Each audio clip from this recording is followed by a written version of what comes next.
Morning students, and in this video that discuss about the term reactivity series. तो student जैसे कि आज के हम वीडियो में देखते हैं रिएक्टिविटी सीरीज को समझेंगे स्टूडेंट बहुत इंपॉर्टेंट होती है क्योंकि जितनी भी हमारी रिएक्शंस होती हैं students specially in case of metals में देखा जाता है वो रिएक्टिविटी सीरीज के अकॉर्डिंग ही बेस्ड होती हैं। तो पहले देखते हैं क्या है। The metals are arranged in the decreasing order of reactivity of metals is known as reactivity series. यानी कि जो स्टूडेंट हमारी मेटल्स होती हैं जो इलेक्ट्रॉन डोनेट करती हैं जो कैटायंस बनाती हैं पॉजिटिव आयंस बनाती हैं वो मेटल्स होती हैं, है ना। इसी के साथ और भी चीज़ें मेटल्स के बारे में होती हैं, वो इलेक्ट्रिसिटी कंडक्ट करती हैं और आपका गुड हीट कंडक्ट करती हैं और बहुत सारी प्रॉपर्टी मेटल्स की होती हैं। तो अगर हम मेटल्स को स्टूडेंट उनके एक रिएक्टिविटी सीरीज़ के ऑर्डर में लगा दें और उनको ऑर्डर में लगाने पर जो एक सीरीज निकल कर आती है उसे हम कहते हैं रिएक्टिविटी सीरीज, और वो भी स्टूडेंट किस ऑर्डर में, डिक्रीजिंग ऑर्डर में।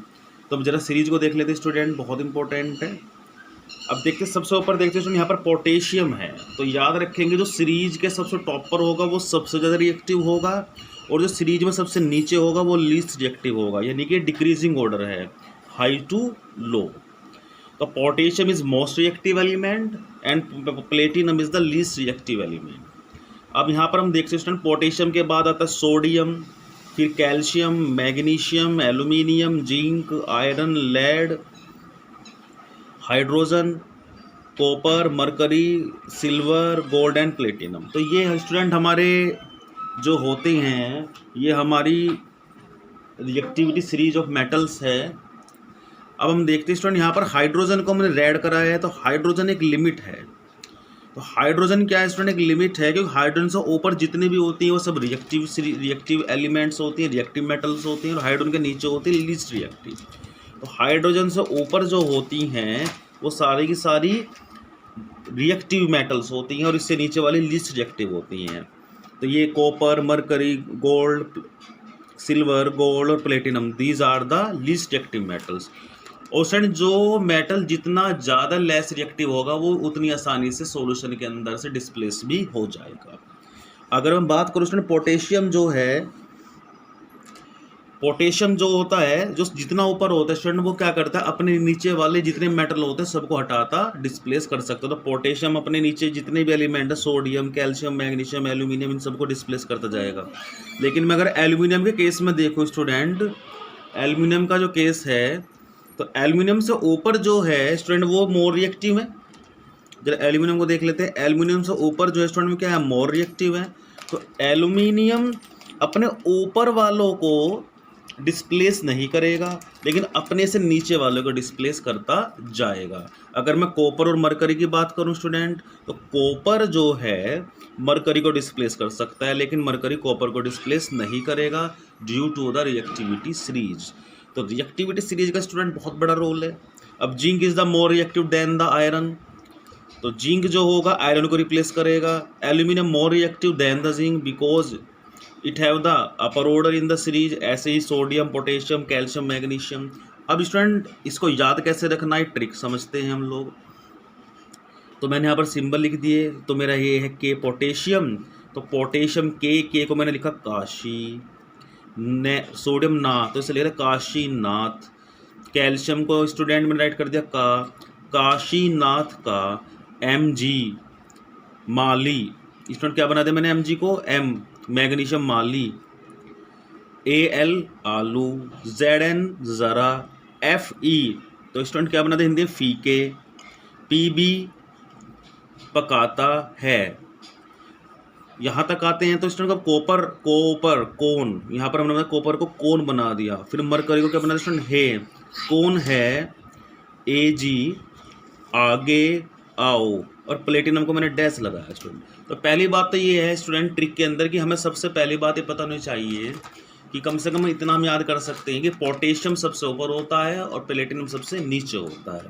तो ट्रिक है काशीनाथ का माली आलू जरा फीके पकाता है, कौन है आगे आओ। तो ये एक ट्रिक है, काशी, पोटेशियम, नाथ, सोडियम, का, कैल्शियम, माली, मैग्नीशियम, आलू, एल्यूमिनियम, जरा, जिंक, फीके, आयरन, पकाता है, पकाता लेड है, हाइड्रोजन कौन, कॉपर है, मरकरी, आगे सिल्वर, आओ गोल्ड। तो काशीनाथ का माली आलू जरा फीके पकाता है, कौन है, आगे आओ। तो स्टूडेंट ये ट्रिक है रिएक्टिविटी सीरीज को याद करने की और इसे लर्न रखना है क्योंकि बहुत बड़ा रोल प्ले करेगी स्टूडेंट आपका रिएक्शंस के अंदर। अब स्टूडेंट आते हैं हम लोग कुछ रूट वर्ड के क्वेश्चनों पर आते हैं। चैप्टर हमारे आकर के लगभग पूरा हो जाता है, तो रूट वर्ड के कुछ क्वेश्चनों पर डिस्कस करते हैं। तो स्टूडेंट रूट वर्ड के क्वेश्चन में क्या है, एक बैलेंसिंग तो स्टूडेंट सिंपल हमने सीखी थी, एक आपको इस तरह से रिएक्शन लिख के देगा और इन्हें बैलेंस करना होगा। तो सबसे पहला जो रिएक्शन है स्टूडेंट, अगर मैं इसकी बात करूं आपसे, sodium react with oxygen gas to form sodium oxide. तो रूट वर्ड में आपको रिएक्शन दे दी स्टूडेंट, तो यहाँ पर क्या करना होता है, ऐसे क्वेश्चन के अंदर हम लोगों को रिएक्शन को खुद ही कंप्लीट लिखना होता है। तो sodium react with oxygen, first वाला पार्ट देखते हैं। सोडियम यानी कि सोडियम होगा स्टूडेंट Na, कोई इसके साथ नहीं है, रिएक्ट विद ऑक्सीजन, तो ऑक्सीजन स्टूडेंट क्या हो गया, हमारे ऑक्सीजन गैस होगी, टू फॉर्म सोडियम ऑक्साइड।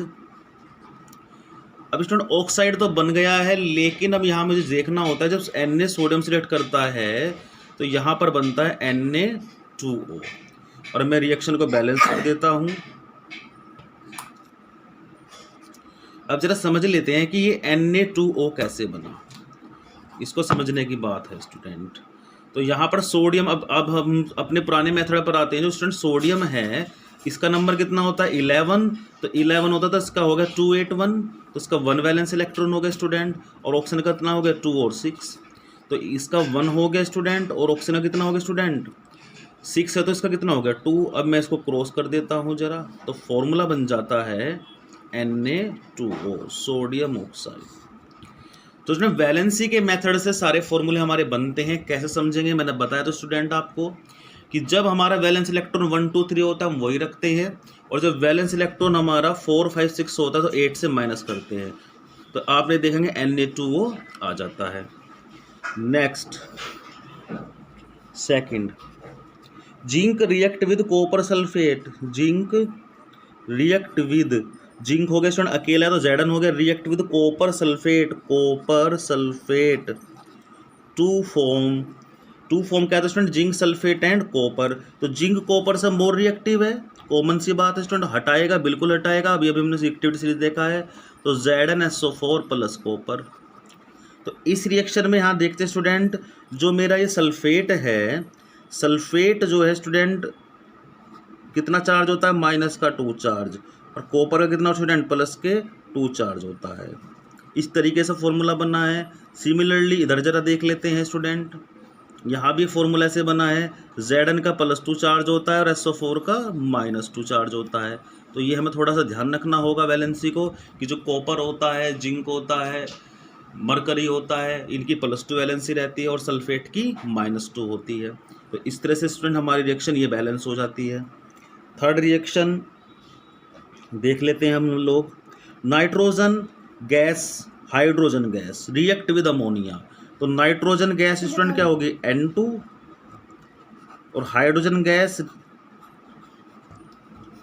दोनों को मिला स्टूडेंट क्या बन गया NH। अभी मैं लिखता हूं, लेकिन स्टूडेंट मैं फिर इसका फॉर्मूला बनाता हूं यहाँ पर N। अब यहाँ पर जो N स्टूडेंट 7 है तो 2 और 5 हो गया, तो इसका जो वैलेंसी आ गया वो कितना का स्टूडेंट 3 आ गया। और हाइड्रोजन की स्टूडेंट क्या होती है 1 होती है, क्योंकि 1 ही वैलेंस इलेक्ट्रॉन होता है इसका। तो अब मैं इसको यहाँ ले जाता हूँ और इसको यहाँ ले जाता हूँ, तो क्या बन जाता है स्टूडेंट फॉर्मूला बन जाता है NH3 and this is ammonia. अब बैलेंस कर लेते हैं स्टूडेंट, तो 2 3 जा 6 और मैं 3 लगा देता हूँ। तो इस तरह से स्टूडेंट हमारी रिएक्शन ही रूट वर्ड की बन जाती है। तो इनकी थोड़ी सी आप प्रैक्टिस करेंगे तो हो जाएगा। बाकी फोर्थ वाली रिएक्शन आप क्या करेंगे स्टूडेंट, सेल्फ करेंगे, सेल्फ करनी है, इनकी हेल्प से करनी है। तो स्टूडेंट यहाँ आकर चैप्टर भी हमारा कंप्लीट हो जाता है। इस चैप्टर में types of chemical reaction, reactivity series, corrosion, density और एक्सोथर्मिक, एंडोथर्मिक, फोटोसिंथेसिस, यही सब इस चैप्टर में है स्टूडेंट। ओके।